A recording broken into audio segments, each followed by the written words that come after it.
हरियाणा में विशेष गहन पुनरीक्षण यानी एसआईआर 2026 की प्रक्रिया को लेकर राजनीतिक बयानबाजी तेज हो गई है। कांग्रेस के राज्यसभा सांसद करमवीर बौद्ध ने चुनाव आयोग और केंद्र सरकार पर सवाल उठाए हैं। वहीं वैश्विक हालात और बढ़ती महंगाई को लेकर भी उन्होंने अपनी प्रतिक्रिया दी। कांग्रेस के राज्यसभा सांसद करमवीर बौद्ध ने कहा कि जब भी चुनाव नजदीक आते हैं तभी ऐसी प्रक्रियाएं याद आती हैं। उन्होंने आरोप लगाया कि वोटों को घटा बढ़ाकर सरकारें बनाई जा रही है। कांग्रेस राज्यसभा सांसद करमवीर बौद्ध ये कहते नजर आए। हरियाणा में आज से एसआईआर की प्रक्रिया शुरू होने जा रही है। हमारे साथ बातचीत करने के लिए राज्यसभा सांसद करमवीर बौद्ध मौजूद हैं। सर, हरियाणा न्यूज पर आपका स्वागत है। सर, सबसे पहले तो एसआईआर की हम बात करें, क्योंकि अमूमन देखा गया है कि विपक्ष के द्वारा हमेशा आरोप लगाया जाता है कि ट्रांसपेरेंसी नहीं हुई है, वोटर लिस्ट में से नाम काट दिए गए हैं, तमाम तरह की बातें कही जाती है। क्या तैयारियां आप लोगों के द्वारा की जा रही है हरियाणा में? हर डिपार्टमेंट का अपना काम होता है समय के अनुसार करना। मैं भी एक प्रशासनिक अधिकारी रहा हूं, तो ये इतना हुआ इन लोगों ने क्यों बनाया? क्यों जब इलेक्शन आता है जब इनको एसआईआर आता है? हमें इवन राजनीति में होने के बाद भी कभी एसआईआर का पता नहीं चलता था। विभाग के अध्यक्ष, विभाग के कर्मचारी जो बैठे उनकी ड्यूटी बनती थी कि किन वोटों को हमने काटना है, किन वोटों को जो नया बनाना है। जो योग्य होते थे, जो एलिजिबल होते थे, उन्हीं की वोट बन जाती थी। जो लोग मर गए उनकी वोट कट जाती थी। जो वोट जो है ना इधर उधर ट्रांसफर हो गए, ट्रांसफर करना चाहते हैं उस राज्य में उसकी ट्रांसफर होगी। इतना हुआ बनाने के पीछे, इसका मतलब राज क्या है? अभी अगर आप देखोगे पश्चिम बंगाल में क्या हुआ, कितने लाख जो ना करोड़ों वोट जो ना काटे गए। ये सच है। किसके काटे गए? एकदम से जब इलेक्शन आता है तभी क्यों होता है? इसका मतलब इसके पीछे कुछ न कुछ धोखा है या उसके पीछे कोई जालसाजी है।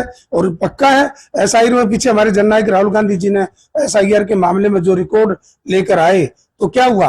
हरियाणा में अभी नगर पालिका के इलेक्शन थे, हमने पंचकूला के अंदर एक एक आदमी के 4-4 वोट दिए, कोई कार्रवाई नहीं हुई, उसके ऊपर तो एसआईआर नहीं हुआ। तो ये ईमानदारी से जो अधिकारी हैं, जो इलेक्शन कमीशन है या उसमें जो काम करने वाले हैं, वो अपनी ड्यूटी समय पर क्यों नहीं करते?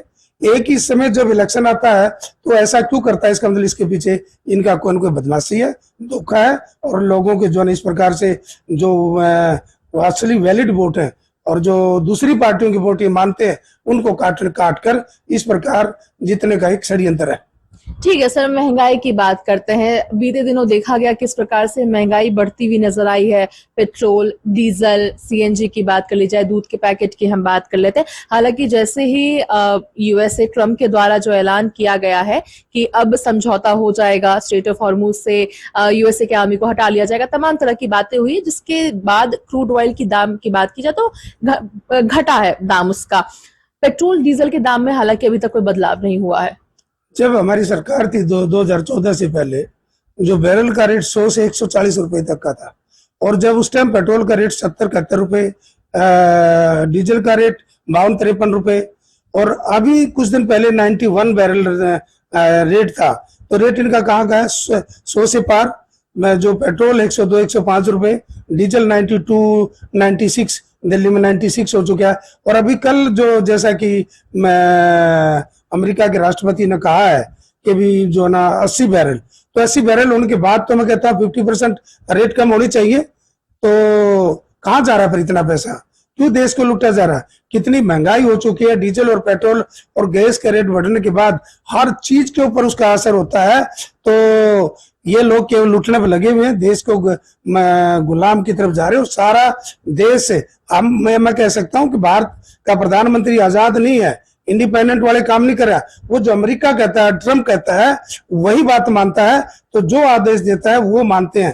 तो आज अगर बैरल का रेट 81 रुपए आ गया है, तो रेट तो शाम तक जो है ना वो 50% कम होने चाहिए। ये हमारी डिमांड है। एक आखिरी सवाल सर, अगर परीक्षाओं की लेकर हम बात करते हैं, नीट परीक्षा हो जाए, इसके अलावा हालिया में बिहार में जिस प्रकार से ट्रेन लेट होने की वजह से कई बच्चों के जो विद्यार्थी है उनकी परीक्षा में पहुंच नहीं पाई, इस प्रकार की तमाम परेशानी देखने को मिल रही है।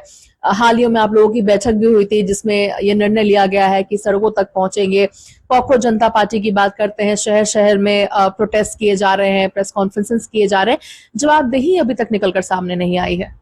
बहुत ही दुखदायक घटना मैडम। इस देश के अंदर कितनी बेरोजगारी बढ़ रही है, बच्चे कितने रोडों के ऊपर जो ना, जो कॉकरोच की बात करें, कीड़े मकोड़ों की तरह जो ना, इस तरह से जो लोग, जिनको कीड़े मकोड़े बताया गया, कॉकरोच बताया गया, नौजवान बच्चे जो इस देश का भविष्य है, आज रोडों पर चक्कर काट रहे हैं। लोग बच्चे इतने एग्जाम 80-90 एग्जाम जो ना कैंसिल हुए, और जो तैयारी करते हैं कर्जा लेकर, पैसा लेकर, घर छोड़कर, जो माँ बाप की उम्मीद है कि मेरा बेटा कुछ काम जो ना पढ़ाई में जाएगा, आगे नौकरी लेगा, रोजगार लेगा, अपने परिवार और देश के लिए काम करेगा, कहाँ जा रहे हैं? आज जो 2 करोड़ नौकरी पर ईयर की बात की थी, कहाँ है? आज जो है 15-15 लाख की जो बात, वो कहाँ है?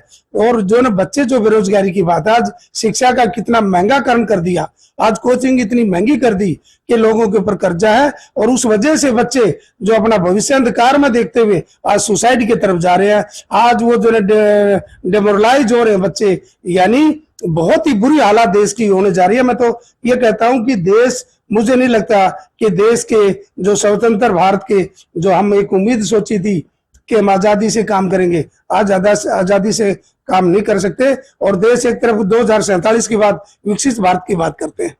अरे आज की बात करो ना, आज क्या हालात है? 12 साल में आपने क्या किया? कुछ नहीं किया, केवल लोगों को लूटा है, धर्म की राजनीति करी है, जात पात की राजनीति करी है, एक दूसरे की लड़ाई की बातें कर रहे हैं, लेकिन देश की तरफ कोई ध्यान नहीं है। धन्यवाद हमसे बातचीत करने के। तो हम सुन रहे थे करमवीर बौद्ध जी को तमाम मुद्दों को लेकर, यानी महंगाई से लेकर ऐसा तमाम मुद्दों को लेकर हरियाणा न्यूज से खास बातचीत की है। दिल्ली से हरियाणा न्यूज के लिए अपराजिता श्री।